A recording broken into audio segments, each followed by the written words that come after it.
السلام علیکم ویورز، میں ہوں محسن جمیل اور آپ دیکھ رہے ہیں میرا یوٹیوب اور فیس بک چینل دنیا محسن کی نظر سے۔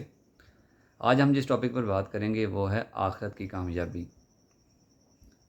بہت امپورٹنٹ ٹاپک ہے کیونکہ کسی بھی مومن کے لیے اس کی زندگی کا مقصد صرف آخرت کی کامیابی ہی ہے اور ہونا چاہیے، اور اگر وہ اس سے بھٹک گیا ہے تو وہ غلط ٹریک پر ہے۔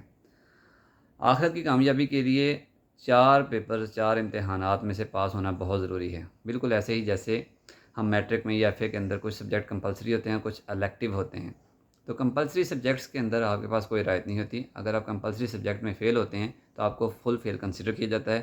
ایون کہ کچھ جو الیکٹیو سبجیکٹس ہیں، اگر ان میں آپ فیل ہوتے ہیں تو آپ وہ پیپر دوبارہ بیٹھ کے دے سکتے ہیں۔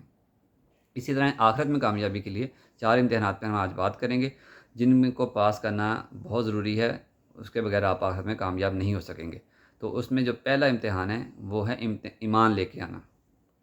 ایمان کے بغیر آخرت میں کامیابی ناممکن ہے، بلکہ حساب ہی ایمان کے بعد ہوگا۔ جو لوگ ایمان نہیں لے کے آئے ان کا تو کوئی حساب نہیں، وہ تو ڈائریکٹلی ان کے لیے آگ کا تالا، آگ کا صندوق اور آگ کی جوتیاں ہیں، وہ تو تباہ ہیں۔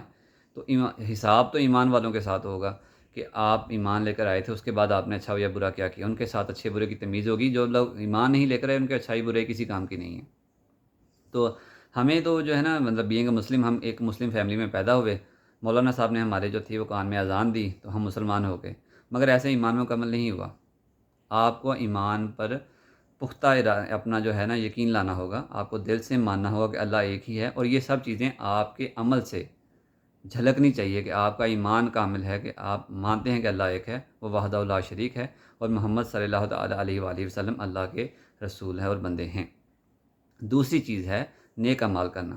اگر آپ نے کلمہ پڑھ بھی لیا ہے مگر آپ کے اعمال جو ہیں اس کلمے کے تابع نہیں ہیں، اللہ کے احکامات کے تابع نہیں ہیں، محمد صلی اللہ تعالیٰ علیہ وآلہ وسلم کے بتائے ہوئے طریقوں کے مطابق نہیں ہیں، تو بھی آپ آخرت میں کامیاب نہیں ہو سکیں گے۔ تو نیک اعمال کے اندر جب ہم بات کرتے ہیں، اس میں ہمارے پاس اسلام کے 5 پلرز ہیں: شہادت، نماز، روزہ، حج، زکوٰۃ۔ اگر آپ ان میں سے کہیں فیل ہوتے ہیں، عامل الصالحات نیک اعمال کرنے میں ناکام ہو جاتے ہیں، تو بھی آپ آخرت میں کبھی کامیاب نہیں ہو سکیں گے۔ تیسری جو چیز ہے وہ ہے حق کی تلقین کرنا، حق کی تبلیغ کرنا، حق کے ساتھ رہنا، حق کی بات کرنا۔ کبھی بھی زندگی میں حق اور جو ہے غیر حق یا باطل جو ہے اس کو مکس مت کریں، اس میں گڈ مٹ مت کریں، اس میں فرق رکھیں، بلکہ آپ جہاں کھڑے ہوں وہاں حق اور باطل ہمیشہ الگ الگ نظر آنے چاہیے، اور یہ آخرت میں کامیابی کے لیے بہت ضروری ہے۔ اس کے بغیر آخرت میں کامیابی نہیں ملے گی۔ آخری جو پیپر ہے، جس میں جو کمپلسری پیپر ہے آخرت کا، وہ ہے صبر کرنا۔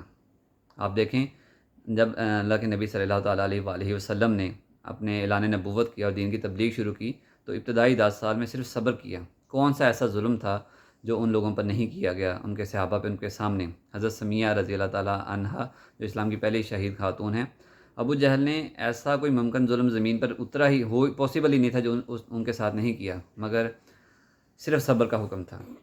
تو صبر جو ہے وہ بہت ضروری ہے۔ اگر ہم آج کی اگر بات کرتے ہیں تو صبر کیا ہے؟ صبر یہ نہیں کہ آپ کا اگر زور نہیں پڑا اور آپ بے بس تھے تو آپ صبر کر رہے نہیں۔ صبر یہ ہے کہ آپ کا بس چلتا تھا، آپ کسی چیز کا بدلہ لے سکتے تھے، آپ اس کو جواب دے سکتے تھے، مگر آپ نے اللہ کی رضا کے لیے صبر کیا۔ آپ کے پاس وسائل کم تھے مگر آپ نے اس پہ اللہ تعالیٰ کا شکر ادا کیا، اس پہ اپنی قناعت کر لی۔ آپ کے پاس گھر چھوٹا تھا مگر آپ نے کسی کا بڑا دے کر حسد نہیں کیا۔ یہ سب چیزیں صبر میں آتی ہیں۔ کسی نے آپ کی ذات پہ کوئی چیز بری کر دی ہے، کہہ دی ہے، تو اپنی ذات کے لیے اس پہ غصہ نہ کریں، اللہ کی رضا کے لیے اس کو معاف کر دیں۔ میں ایک چھوٹا سا واقعہ جلدی سے سنا دیتا ہوں کہ ایک غزوہ میں حضرت علی ایک کافر کے سینے پر سوار ہو گئے، تو وہ جب اس کو قتل کرنے والے تھے تو اس کافر نے حضرت علی کے چہرے پر تھوک دیا۔ تو اب ایز اے ہیومن تو جو تھا، ہماری عادت تو یہ کہ اسے بہت شدت سے مارا جاتا ہے، مگر حضرت علی نے اسے چھوڑ دیا۔ جب حیرانگی سے اس کافر نے پوچھا کہ آپ نے مجھے چھوڑ کیوں دیا، تو آپ نے فرمایا کہ میری تمہاری جنگ اللہ کے لیے ہے۔ اب تم نے جب میرے منہ پہ تھوک دیا ہے تو ایسا لگ رہا ہے کہ جیسے میں اب اپنے لیے بدلہ لوں گا، اگر میں تمہیں ماروں گا تو میری تم سے اپنی ذات کے لیے کوئی جنگ نہیں۔ تو ہمیں 4 پیپر بہت ضروری ہیں پاس کرنے۔ پہلا، ایمان لے کے آنا، دل سے ایمان لے کے آنا، نیک اعمال کرنا، جو جن چیزوں سے منع کیا گیا ہے، جن چیزوں سے ان سے دور رہنا، اور جو کرنے کا حکم دیا گیا ہے انہیں ضرور کرنا، حق کی تلقین کرنا اور صبر کرنا۔ اللہ تعالیٰ مجھے اور آپ کو عمل کی توفیق عطا فرمائے۔ وما علینا الا البلاغ المبین۔ میری سپورٹ کے لیے میرا چینل سبسکرائب کریں، بیل کا آئیکن کو ضرور پریس کریں، لائک اور کمنٹس لازمی کیجیے تاکہ آپ کو میری آنے والی ویڈیوز مل سکیں۔ وما علینا الا البلاغ المبین۔